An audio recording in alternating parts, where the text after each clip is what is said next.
I was reading the Star Tribune's editorial on it, congratulating Trump basically on measured and good response to Syria, and I was thinking, I flipped back, I googled the Libya editorial and how great and how they applauded the Libya the bombing and the killing, assassination of Gaddafi. Basically, it was a lie. Suggesting our government with Iraq and Libya both lied about the evidence for both. Now they say that Assad chemically attacked the Syrians, and there was no investigation. The Soviets and Syrians say differently, but it didn't matter because the demonization of Assad was as bad as the demonization of Gaddafi, the demonization of Saddam, and the truth doesn't matter. Is Libya better off now than it was with Gaddafi? Is Iraq better off? Is Afghanistan? This stuff doesn't work. We're right out here again protesting another aggressive action by the United States. Had all the earmarks of a classic false flag operation. So American citizens are going to be the last to know what the truth is about this situation. Again, are the Republicans going to be able to outlaw protesting? Well, that's down the road. That's probably the game plan. Hey, Trump, what do you say? How many kids have you killed today? We have been protesting at this intersection since at least 2013, right? The last president tried to foment a war. This president is going to try and foment a war. If Hillary Clinton was the president, she would have tried to foment a war. They have been trying to start a war with Syria for at least 5 years. This is nothing new, and this is not the last of it. We know, right? We've been here. We've seen it, you know? Hey! Ho, ho! The attacks on Syria got to go! How many years are we going to have to do this? Well, that's what I think, the rest of our lives, you know? Wars are built on lies and they just go on and on. Especially when we have a country that relies almost exclusively on the military.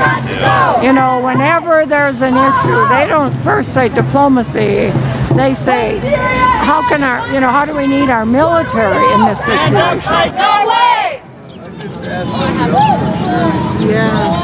I think the news is actually largely now, after 15 years of war, really largely controlled by the military-industrial congressional media complex. And Eisenhower added congressional to it, and certainly that's the case. There's only a handful of congresspersons standing up to this insanity, but he should have added media. Over 15 years, the Raytheon stock went up the very next day after the missiles, and that's the truth. They're all making hand over fist money. Most of that is being tacked onto the $20 trillion of national debt. Scott Pelley, for instance, on the eve of the Iraq War, told me that they had all been against it until Colin Powell's presentation. At the same time, they were promised to be embedded. So they have a form of bribery going on. Consortium News, Robert Perry. There's really a handful of good sources these days.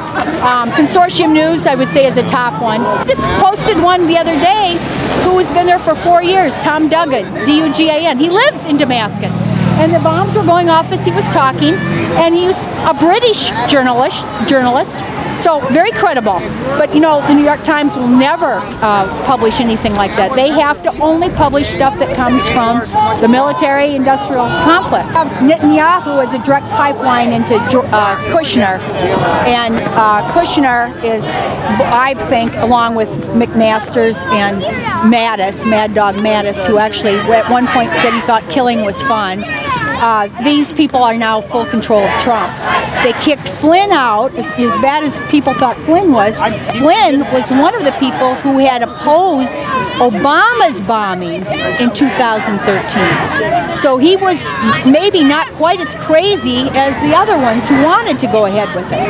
I think expatriates whose families left Syria some time ago, very similarly to Ahmed Shalabi, and to the Cuban, the Bay of Pigs, the Cuban, whatever, anybody who leaves their country who hates their government is very right then for, if you want to topple that government. We're doing it with the Venezuelans, with the Cubans, I mean, on and on. This is a very tried and true technique.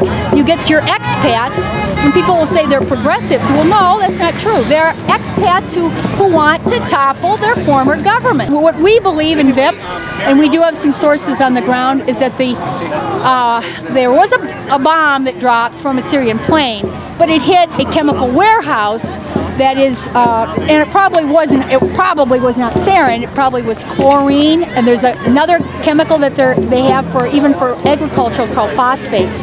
So the mixture of this stuff could have been, because it does not look, the symptoms, the fact that they were touching the bodies, all of these things make it seem like it wasn't sarin. And the only source for telling us it was sarin is Turkey. Seymour Hersh, wrote an article, well-sourced article, that Turkey was actually behind giving homemade sarin to the rebel. If any leader acts in the interest of their own country first and does not do exactly what their local American ambassador is telling them, they will be put on a hit list.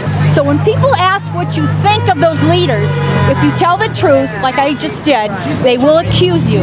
I've been accused of loving Saddam, I've been accused of loving Putin and Yanukovych and Assad, and it's all a lie. I wouldn't have tea with any of those folks. I don't love them. You know what? They're foreign leaders and they have a right under international law to do things in the interest of their own country, period.